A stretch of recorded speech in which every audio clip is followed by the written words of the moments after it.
Video பார்க்க போகிறோம் அப்படின்னா இட்லி மாவு வீடியோ தான். மாவு பிஸ்னஸ் பண்ணுறவங்க கிட்ட கேட்டு தெரிஞ்சுக்கிட்டு நான் இதை வீட்டில் ட்ரை பண்ணி பார்த்துட்டு உங்களுக்கு நான் சொல்லியிருக்கேன். நீங்கள் வீட்டில் இருந்துகிட்டே மாவு பிஸ்னஸ் பண்ணுறீங்க அப்படின்னா கண்டிப்பாக உங்களுக்கு யூஸ்ஃபுல்லாக இருக்கும். இந்த மாதிரி முறையில் மாவரைங்க இட்லி தோசை பணியாரம் 100% பர்ஃபெக்டாக வரும். அதில் எந்த சந்தேகமுமே கிடையாது. ஃபுல்லாக வீடியோ ஸ்கிப் பண்ணாமல் பாருங்கள். அது மட்டும் இல்லாமல் ரிப்பீட்டடாக நிறைய கொஸ்டின்ஸ் கேட்டுக்கிட்டே இருக்கீங்க. அதுக்கும் நான் ஆன்சர் பண்ணியிருக்கேன். வீடியோவை ஃபுல்லாக ஸ்கிப் பண்ணாமல் பாருங்கள். அரிசியோட அளவுகள் அதிகமாக கூட்டி உளுந்து பருப்போட அளவுகளை கம்மி பண்ணி நான் இன்றைக்கி எப்படி இட்லி தோசை பணியாரம் எல்லாம் வியாபாரத்துக்கு பர்ஃபெக்டான முறையில் மாவு அரைச்சி வைக்கலாம் அப்படிங்கிறத சொல்லியிருக்கேன். வாங்க இப்போ வீடியோக்குள்ளே போகலாம். அதுவும் இல்லாமல் இட்லி தோசை பணியாரம் எல்லாமே நான் இந்த வீடியோவில் செஞ்சு காமிச்சிருக்கேன். வீடியோவை ஃபுல்லாக ஸ்கிப் பண்ணாமல் பாருங்கள். இதுக்கு முன்னாடி நான் நிறையா இட்லி மாவு வீடியோ போட்டிருக்கேன். நம்ம வீட்டில் எப்படி அரைக்கிறது, வியாபாரத்துக்கு எப்படி அரைக்கிறது, இட்லி நம்ம வியாபாரம் பண்ணுறதுக்கு எப்படி அரைக்கிறதுன்னு சொல்லிட்டு தனித்தனியாக நிறைய வீடியோ போட்டிருக்கேன். அந்த வரிசையில் இன்றைக்கி வியாபாரத்துக்கு பர்ஃபெக்டான முறையில் எப்படி அரைக்கிறதுன்னு சொல்லிட்டு தான் நம்ம இன்றைக்கி பார்க்க போகிறோம். வீட்லேயே இட்லி மாவு பிஸ்னஸ் பண்ணுறவங்களுக்கு இந்த வீடியோ ரொம்ப யூஸ்ஃபுல்லாக இருக்கும். இப்போ நம்ம வீடியோக்குள்ளே போகலாம். வீடியோவை ஃபுல்லாக ஸ்கிப் பண்ணாமல் பாருங்கள். நான் இன்றைக்கி ரேஷன் அரிசி தான் எடுத்திருக்கேன். ரேஷன் அரிசி நான் இன்றைக்கி 8 டம்ளர் புழுங்கல் அரிசி எடுக்க போகிறேன். இப்போது 1 டம்ளர் போட்டிருக்கேன். தலை தட்டாமல் போட்டிருக்கேன். 2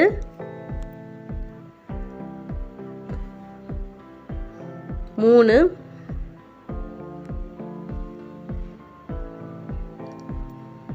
4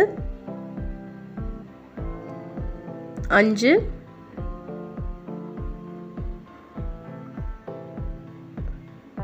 6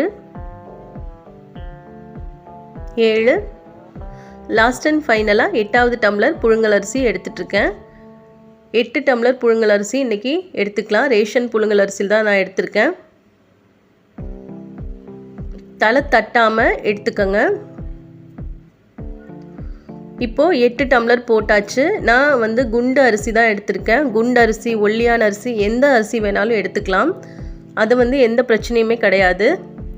அடுத்ததாக நாம் எடுக்க போகிறது பச்சரிசி. அதுவும் ரேஷன் பச்சரிசி தான் எடுத்திருக்கேன். இப்போ 1 டம்ளர் போட்டாச்சு. 2 3 4 டம்ளர் பச்சரிசி எடுத்திருக்கேன். அதுக்கு நான் இப்போது 2 ஸ்பூன் வெந்தயம் சேர்த்திருக்கேன். வெந்தயம் அளவு சொல்லுங்கள் சொல்லிட்டு கேட்டுக்கிட்டே இருக்கீங்க. வெந்தயம் 2 ஸ்பூன் நார்மலான சின்ன ஸ்பூனில் தான் சேர்த்திருக்கேன். 1 கைப்பிடி அளவு உப்பு சேர்த்து இதை கழுகி எடுத்துக்கலாம். இது எல்லா வீடியோலையும் சொல்கிற ஒரே மெத்தட் இது தான்.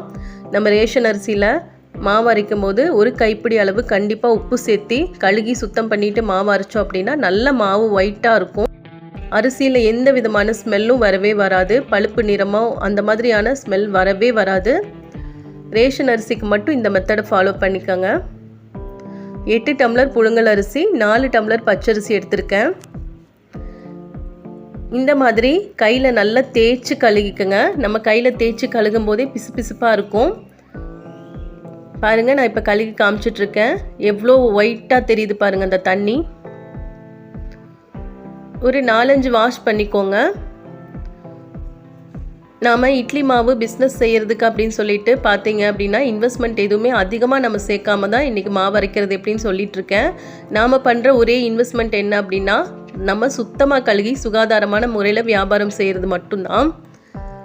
நல்லா க்ளீனாக கழுகிட்டு நீங்கள் சுத்தமாக மாவு வியாபாரம் பண்ணுங்கள். கண்டிப்பாக கஸ்டமர் உங்களை தேடி வருவாங்க. பாருங்கள், நான் இப்போ நல்லா சுத்தமாக க்ளீனாக கழுகி எடுத்துட்டேன். இப்போது நல்ல தண்ணி ஊற்றி இதை ஊற வைக்க போகிறேன். 6 மணி நேரம் அரிசி நல்லா ஊறணும். அடுத்ததாக உளுந்து பருப்புடைய அளவுகள் என்னன்னு சொல்கிறேன். எந்த டம்ளரால் அரிசி எடுத்தோமோ அதே டம்ளரால் 1 டம்ளர் அளவில் உளுந்து பருப்பு எடுத்திருக்கேன். குண்டு உளுந்து தான் எடுத்திருக்கேன். தலை தட்டாமல் எடுத்திருக்கேன். நீங்கள் அரிசி தலை தட்டி எடுத்தீங்க அப்படின்னா உளுந்து பருப்பும் தலை தட்டி தான் எடுக்கணும். முதல்ல சொன்ன வீடியோலையும் இப்போ நான் இந்த வீடியோலையும் நிறைய கொஞ்சம் டிஃப்ரெண்ட் இருக்கும். அதனால் ஃபுல்லாக ஸ்கிப் பண்ணாமல் பார்த்தீங்க அப்படின்னா தான் புரியும். இந்த மாதிரி 1 டம்ளர் ஃபுல்லாக உளுந்து பருப்பு எடுத்திருக்கேன். மற்ற வீடியோலெல்லாம் நான் என்ன சொல்லியிருப்பேன் அப்படின்னா 4 மணி நேரம் அரிசி ஊறினதுக்கப்புறம் உளுந்து பருப்பில் தண்ணி ஊற்றினா போதும் அப்படின்னு சொல்லியிருப்பேன். ஆனால் இந்த வீடியோவில் அப்படி பண்ண போகிறதில்ல. அரிசி ஊற வச்ச அதே டைமில் தான் உளுந்து பருப்பையும் ஊற வைக்கணும். ஏன்னா இது வியாபாரத்துக்கு செய்கிறோம் அப்படிங்கிறதுனால இந்த ப்ராசஸ் ஒரே நாள்லேயே முடிஞ்சிடும். நாம் வீட்டுக்கு நார்மலாக மாவு அரைக்கும் போது 1 வாரம் வரைக்கும் ஃப்ரிட்ஜில் வச்சு நம்ம ஸ்டோர் பண்ணி சாப்பிடுவோம். அப்படி இருக்கும்போது நீங்கள் ஒரே டைமில் உளுந்து பருப்புலையும் அரிசியிலையும் தண்ணி ஊற்றி ஊற வைக்கும் போது ரொம்ப புளிச்சிரும். அதை அவாய்ட் பண்ணுறதுக்காக தான் அரிசி 4 மணி நேரம் ஊறிட்டு உளுந்து பருப்பில் 4 மணி நேரம் கழித்து தண்ணி ஊற்ற சொல்லுவேன். ஆனால் இது அப்படி கிடையாது. காலையில் நம்ம அரிசி ஊற வச்சு மதியத்தில் மாவு அரைச்சி ஈவினிங்க்கு விற்பனைக்கு கொண்டு போயிடணும். அப்போ ஒரே நாளில் இந்த மாவு வந்து நம்மளுக்கு காலி ஆயிரும். அதனால் இந்த ப்ராசஸ் வந்து ஒரே நாளில் முடியறதுனால ரெண்டுலேயும் ஒரே டைமில் தண்ணி ஊற்றி ஊற வச்சிடலாம். நைட் அப்போ தான் வந்து வாங்கிட்டு போய் கஸ்டமர் சமைக்கிறப்போ இட்லி தோசை எல்லாமே வந்து பர்ஃபெக்டாக வரும். புளிச்சு கரெக்டான பக்குவத்தில் ரெடியாக இருக்கும் அந்த மாவு. இப்போது இதை 6 மணி நேரம் நல்லா ஊற வச்சிடலாம். 6 மணி நேரம் கழித்து தான் நான் இப்போ காமிச்சிட்ருக்கேன். பாருங்கள், நல்லா ஊறி ரெடியாக இருக்குது. அரிசியும் உளுந்து பருப்பும் நல்லா க்ளீனாக மாவரைங்க. இப்போது நான் அடுத்ததாக சொல்ல போகிற மெத்தட் பார்த்தீங்க அப்படின்னா எல்லா வீடியோலையுமே ஒரே மெத்தட் தான் இது. அரிசியும் உளுந்து பருப்பும் சேர்ந்து தான் நான் மாவு அரைப்பேன். வீட்டில் கிரைண்டரில் நான் மாவு அரைக்கிறது இல்லை, எப்பவுமே மிஷினில் கொடுத்து தான் மாவு அரைப்பேன். அந்த மெத்தடில் தான் நான் உங்களுக்கு எல்லா வீடியோலையும் சொல்லிகிட்ருக்கேன். அரிசியும் வெந்தயம், அரிசி, உளுந்து பருப்பு எல்லாமே கலந்து இப்போ நான் மாவு அரைச்சிட்டு வந்துட்டு உங்களுக்கு காமிக்கிற பாருங்கள்.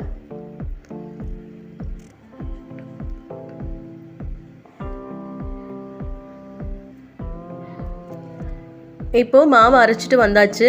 ஓப்பன் பண்ணி காமிக்கிறேன் பாருங்கள், எந்த அளவுக்கு நல்ல வெள்ளையாக இருக்குன்னு பாருங்கள். இதை வந்து கைகளாலேயோ இல்லை கரண்டியாலேயோ நல்லா ஈவனாக மிக்ஸ் பண்ணிக்கோங்க. இந்த இடம் நம்மளுக்கு ரொம்ப ரொம்ப முக்கியம். வீட்டுக்கு மாவு அரைக்கிறதுனாலும் சரி, வியாபாரத்துக்கு அரைக்கிறதுனாலும் சரி, இந்த இடத்துல நம்ம மிஸ்டேக் பண்ணவே கூடாது. அரிசி மாவும் உளுந்து மாவும் ஈவனாக கலந்தால் மட்டும்தான் இட்லி, தோசை, பணியாரம் எல்லாமே பர்ஃபெக்டான முறையில் வரும். நீங்கள் இதில் மிஸ்டேக் பண்ணீங்க அப்படின்னா கண்டிப்பாக இட்லி, தோசை எதுவுமே வந்து வரவே வராது.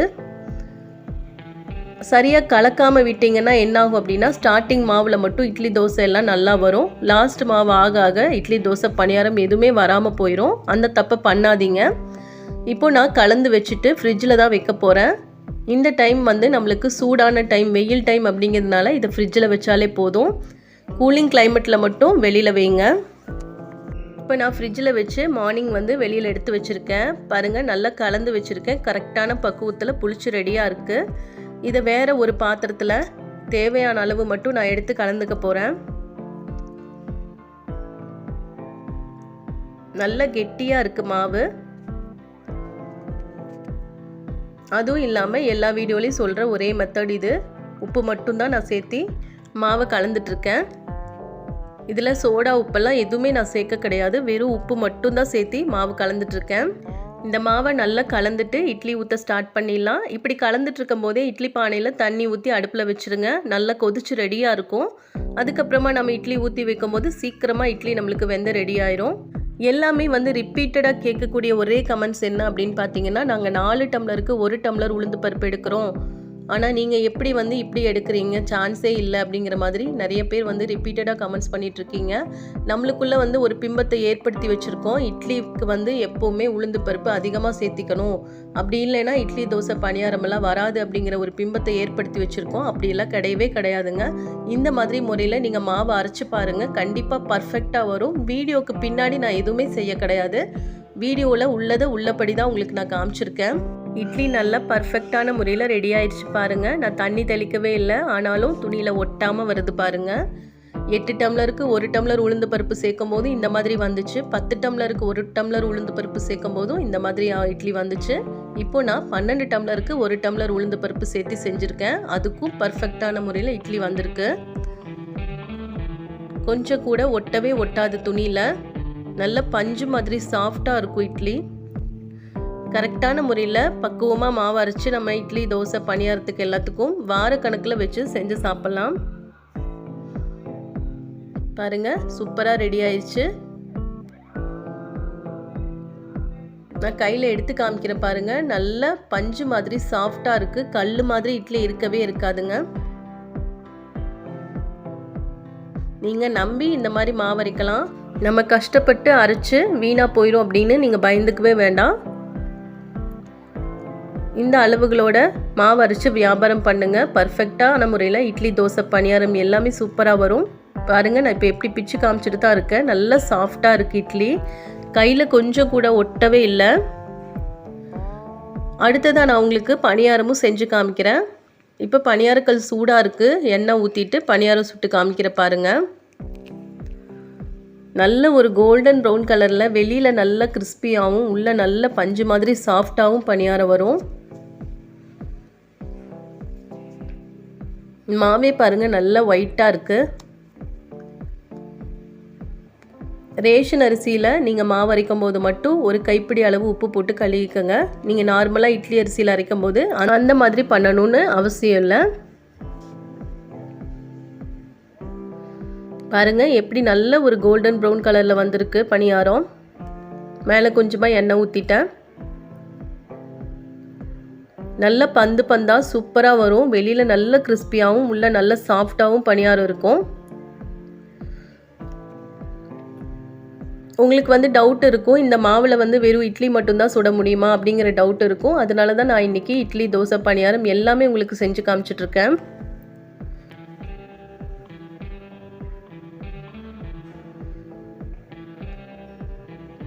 இப்போ பணியாரம் ரெடி ஆயிடுச்சு. கல்லில் பாருங்கள் கொஞ்சம் கூட ஒட்டாமல் சூப்பராக பந்து மாதிரி ரெடியாக இருக்குது. பாருங்கள், பார்க்கும் போதே தெரியும்னு நினைக்கிறேன். அடுத்ததான் நான் தோசை சுட்டு காமிக்கிறேன். இதே மாவில் தான் நான் தோசை சுட்டு காமிக்கிறேன். இட்லிக்கும் பணியாரத்துக்கும் ஒரே மாதிரி மெத்தடில் மாவு கரைச்சிக்கோங்க. தோசைக்கு கொஞ்சம் தண்ணி ஊற்றி எக்ஸ்ட்ரா தண்ணி ஊற்றி கரைச்சிக்கோங்க.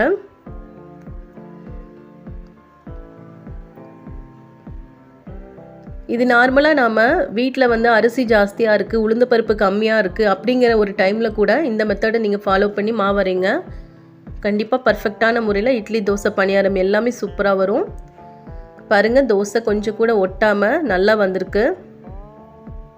நான் கல் சரியாக காயாமல் ஊற்றிருக்கேன். அதனால தான் இந்த மாதிரி லைட்டாக கோல்டன் ப்ரௌன் கலரில் இருக்குது. நல்லா சூடு பண்ணிவிட்டு ஊற்றுறப்ப பார்த்தீங்க அப்படின்னா நல்ல கிறிஸ்பியாக தோசை வரும்.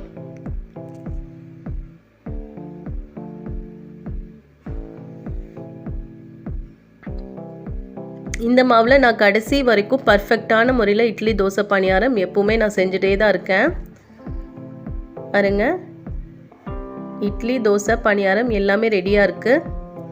நான் பணியாரத்தை இப்போ பிச்சு காமிக்கிற பாருங்கள். உள்ளே எப்படி சாஃப்டாக நல்லா ஒயிட்டாக இருக்குது பாருங்கள்.